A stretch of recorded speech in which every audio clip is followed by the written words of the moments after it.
Olá pessoal, tudo bem? No meio da crise gerada por embates entre o governo federal e a CPI da pandemia no Senado de um lado e entre governo e TSE de outro, a Polícia Federal acabou ficando no meio dessa confusão toda e tendo um desgaste muito grande, né?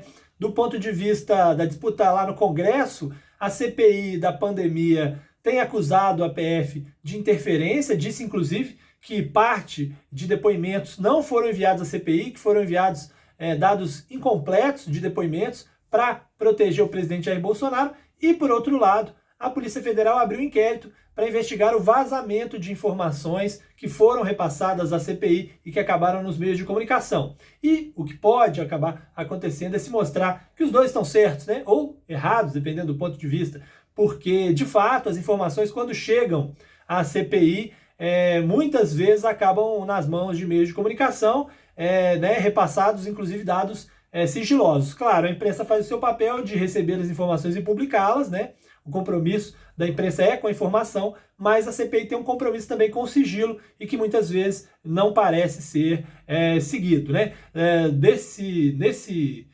Nessa questão toda, a Polícia Federal abrindo esse inquérito, a CPI acusa a polícia de estar tentando intimidar os senadores, os oposicionistas, para tentar manter o presidente Jair Bolsonaro longe da confusão da CPI, né?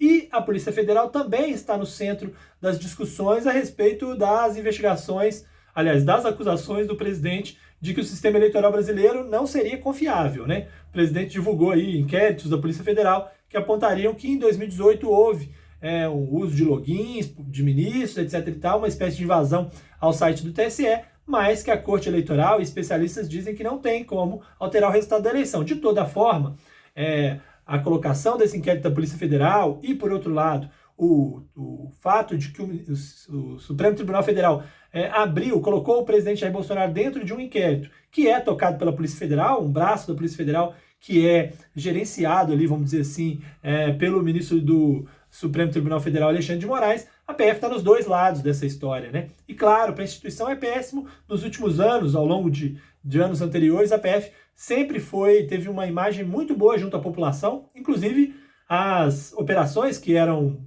parceria entre a Polícia Federal e o Ministério Público, muitas vezes caíam na conta da Polícia Federal, né? Como um exemplo de que a Polícia Federal era atuante e tal, e não poupava ninguém.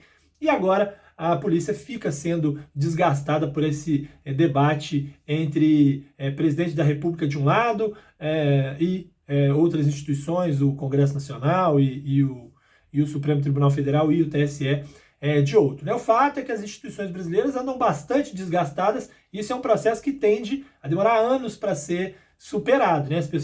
Os apoiadores do presidente não confiam no TSE, não confiam no STF, não confiam no Senado. Por outro lado, né, as pessoas são contrárias ao presidente, não confiam na Polícia Federal, não confiam no Ministério Público, porque o Ministério Público ficou num papel completamente escanteado, né? Ele não, com o Augusto Aras no comando do Ministério Público, não tem agido de forma efetiva contra o governo federal, e aí o Supremo vai lá e abre o inquérito e coloca o presidente por conta própria, sem a participação do Ministério Público. Quer dizer, é tudo do jeito que não deveria ser, né, no Brasil. Nesse caso, me parece quase todo mundo errado nessa história, e o povo brasileiro vai vendo as instituições cada vez mais desgastadas e certamente vai demorar muito tempo para voltar a confiar plenamente em todas elas. Claro, nessa história, até as Forças Armadas, né, uma instituição importante aí para o país e que também vem sendo desgastada por conta dessa proximidade com o governo e agora com alguns escândalos de corrupção lá no Ministério da Saúde. Um abraço para vocês e até mais.